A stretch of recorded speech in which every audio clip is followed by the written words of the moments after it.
Orange is back! Welcome to Orange Stories. We're gonna have today our part 5 from the smartest crook in the history.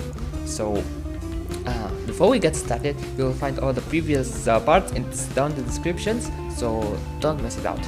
And also, I want to know your opinion, guys, on this story, as it has been long and I think there will be 2 or 3 more parts, so I need to know your opinions. And also, this part I will make it as much as I can long, but I don't want to pass the average of the YouTube minimum length or the maximum length. It's like around 10 to 12 minutes, so I'll try to don't reach it or don't pass it, I mean. So in the first of my beginning, I was planning to make the videos about like 6 to 7 minutes if I'm saying that the story or the part is take too much long. But now, as this story is like taking a lot, having a lot of details, and also I'm trying to skipping some unnecessary parts, so as I said to you, that it's like a real story, so that's why it will take a lot of time and like work on it. And also the previous story, that it was like something happens to my friends, so but this story, it's like a real story about a life story. It's not a moment or something, it's a life story.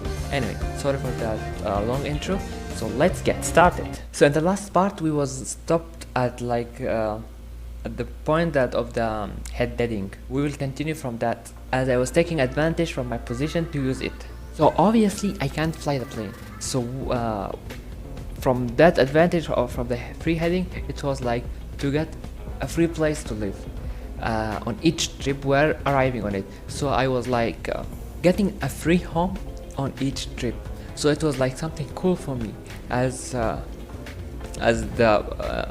home was become something normal for me.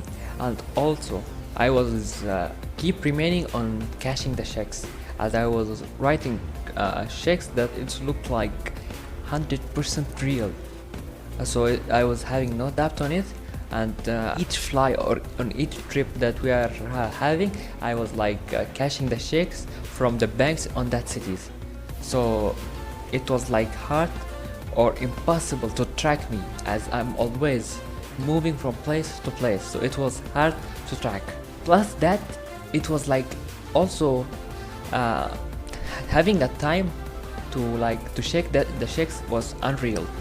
So also I was getting like a time on it, and the trip or the place that we were staying on it will take maximum 2 to 3 days.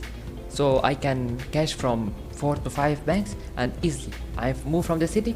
And when they realize that the checks have like no cash on it and start on searching on me, I was like, boom, I leave the city. So this job was considered as me, or for me, as like the dream job. I'm having a place to live, I'm cashing the checks easily, so I was having no problem with the money.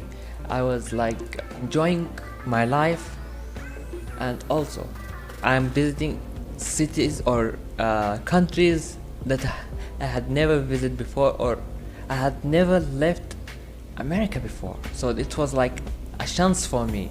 So I was in this situation for around like 2 years, between my age of 16 and 18. But for like on the papers, it was like about never mind. On these 2 years, I had visited around 26 countries, and like I had traveled on 250 trips, and I covered around like 1,000,000 kilometers. So that was amazing for me. But as everything great that must have an ending, so my ending was like a little bit was like freaky, or what the word is, was almost to get in trouble. Anyway, I'll tell you what happened. One day I was like walking on the airport normally, as I'm doing it daily. So I was waiting for my trip, And as I'm like I told you before that I had ride on 250 trips, so my face had become familiar to the crews or the airport crews. So it had been like almost they can know or recognize me easily. And also one member of the Pan Air's airline came and asked me, "You are not working with us."